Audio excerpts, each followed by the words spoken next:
What's up, everybody? This is Tom Taylor with the one and only Miesha Tate, the former UFC Women's Bantamweight Champion, very possibly the future UFC Women's Bantamweight Champion. Miesha, first and foremost, how's everything going?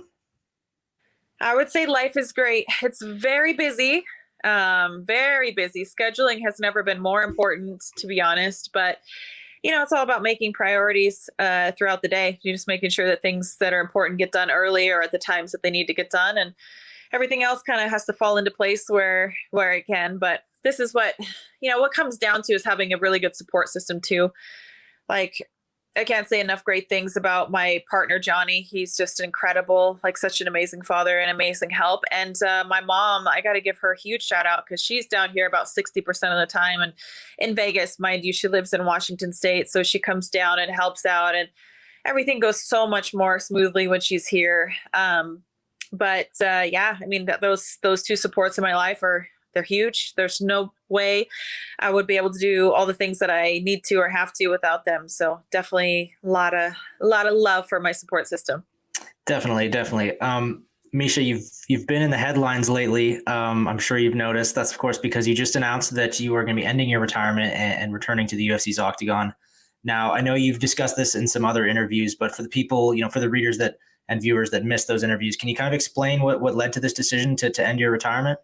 Yeah, so I think it was really it was due to a few things, but I'm going to say primarily the pandemic. The forced slowdown kind of made me sit back and think about what's really important in life, and I really narrowed it down to three things. Obviously, family, family and friends, time, and dreams and goals. And when I really started to put everything together, I was thinking like, what else do I want? I'm just never a person who's entirely content where I'm at.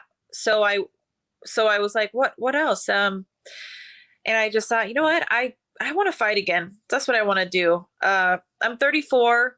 I retired when I was about 30. And I just thought, I want to give this 2 more years. Like, what do I have to lose? Like, time is of the essence. And if I want to get back there and do it, like now's a good time. So I just decided I'm going to fight again. I obviously talked to Johnny about it and said, hey, what do you think if I want to do that? And he's like, yeah, well, it's going to be, a little bit more work with the kids, but if you want to do it, you have my full support. And so we moved back to the US, and that was my intent, was to see what kind of shape I could get into. Because, I needed to cross a couple bridges before I could like legitimately say, or feel like this was a real thing as opposed to just talk. Cause you could say you want to fight, people on their couch watching fights, want to think that they can do it, but it's totally different to say it and to actually do it. So, I met with Dana in September or October, beginning of October. And I said to him, I want to fight again. And he said, okay. And I was like, but let me put my money where my mouth is, this is my goal. This is what I want to do, but I gotta, get back, and I'll show you, I'll get back into shape. And so I did. And that's where I'm at. I've been training pretty hard for quite a few months now, and I feel really good. I'm definitely on target and on track for everything. I would say realistically that I'm ahead of schedule, because I was kind of thinking about fighting in June, but it won't be till July 17th. I just want to make sure like that all the T's are crossed and the I's are dotted, and that everything is planned out perfectly. Fair enough. You mentioned that you came to Dana with the idea that you were thinking about mounting a comeback. You mentioned that his reply was okay. I'm guessing that he had a little more to say than that. I mean, what was the reaction you got from the UFC and Dana White when you finally came to them with these comeback plans? Well, first I messaged him on Instagram, and he didn't really respond to me, which was like, what? It was like confusing to me, and it kind of made me a little bit mad.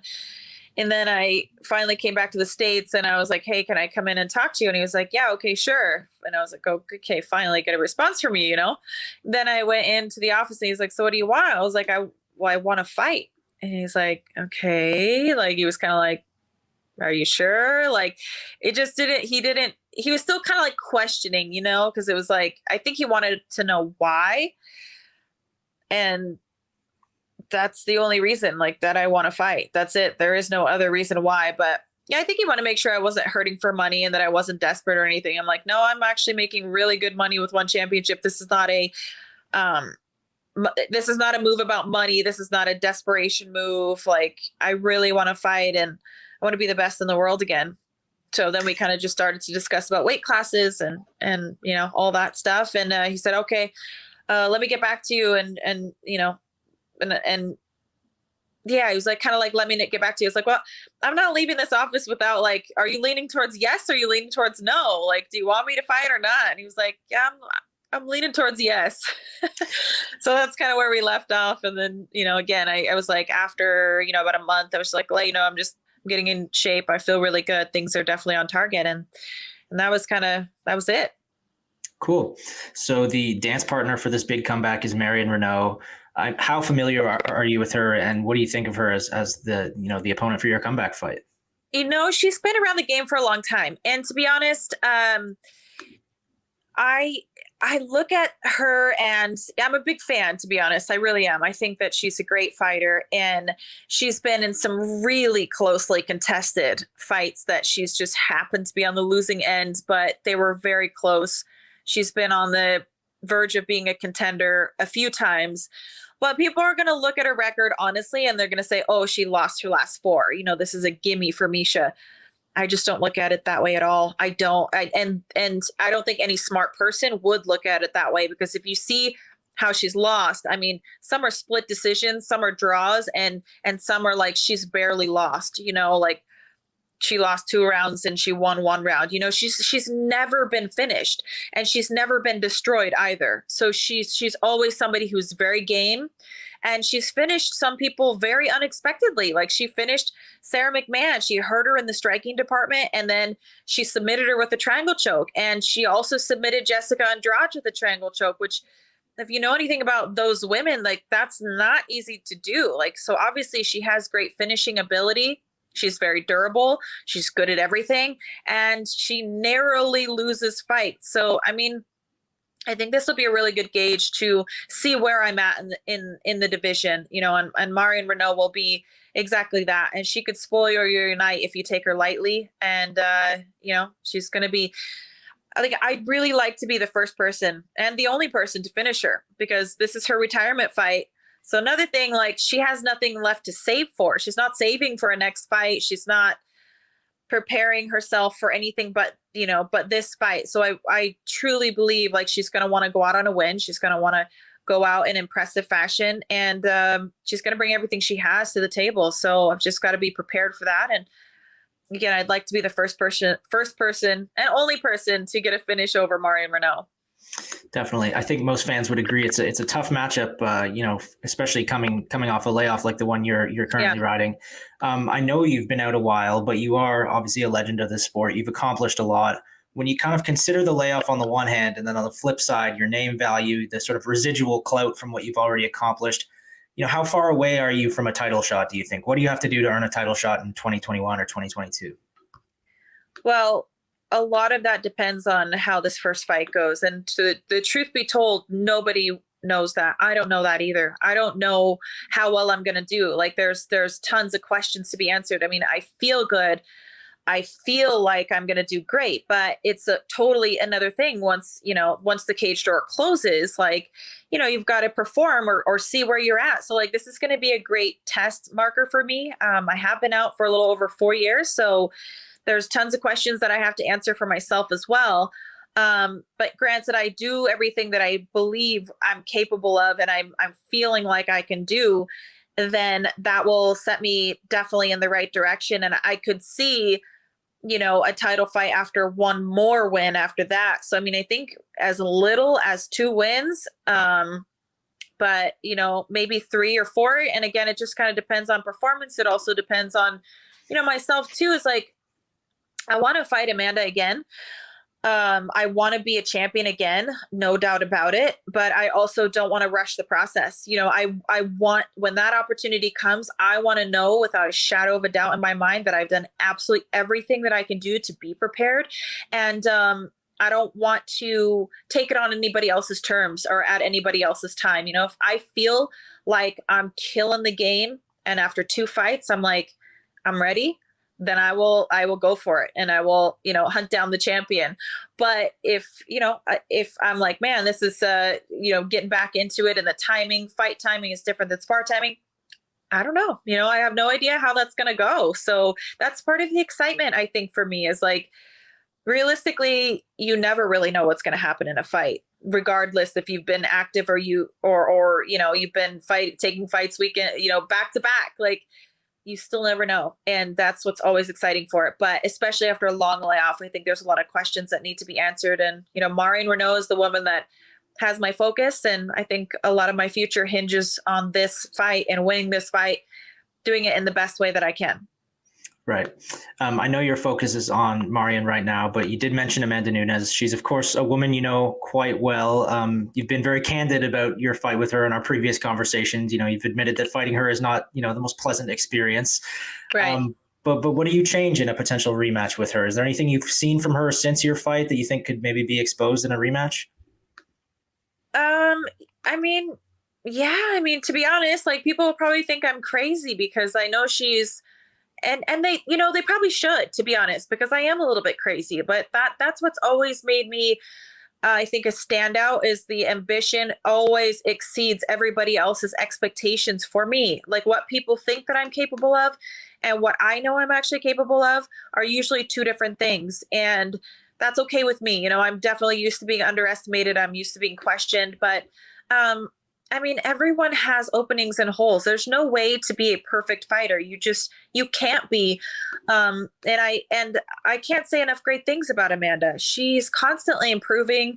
Her head kick win over Holly Holm was just so impressive. It just goes to show that she's always getting better. But I'm not somebody who's going to, I'm not going to run away from that. And I'm not going to shy away from it. Like, I want what she has.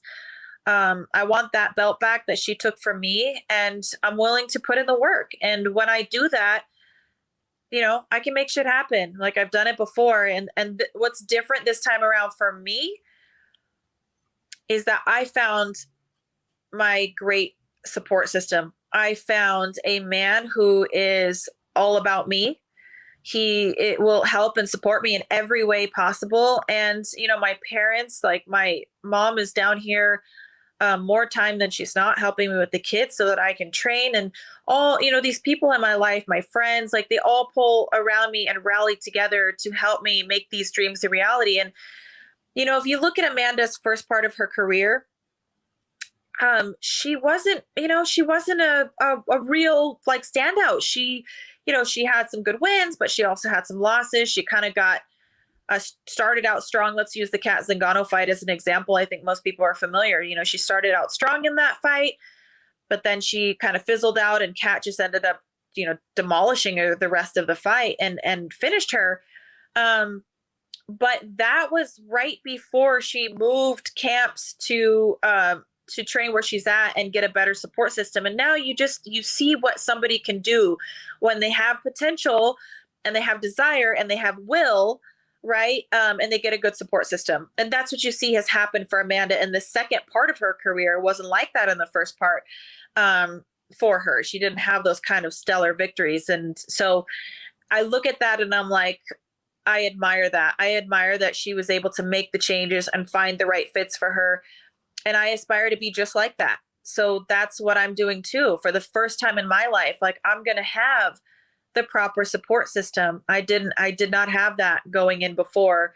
There were a lot of things that were taken away from me, and you just can't have that when you are trying to compete in one of the most dangerous sports in the world, and you're trying to give 110% of yourself, but you're being whittled away by detractors. And I had a personal relationship that was very toxic, and it just got worse and worse and worse as the time went on. And I always thought, like, I'd go into every fight feeling,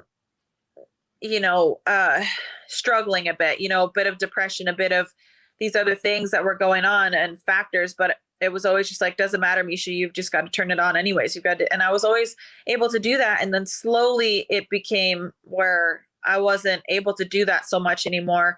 And it really, like, it honestly, I felt like the downward trend started with the Holly fight.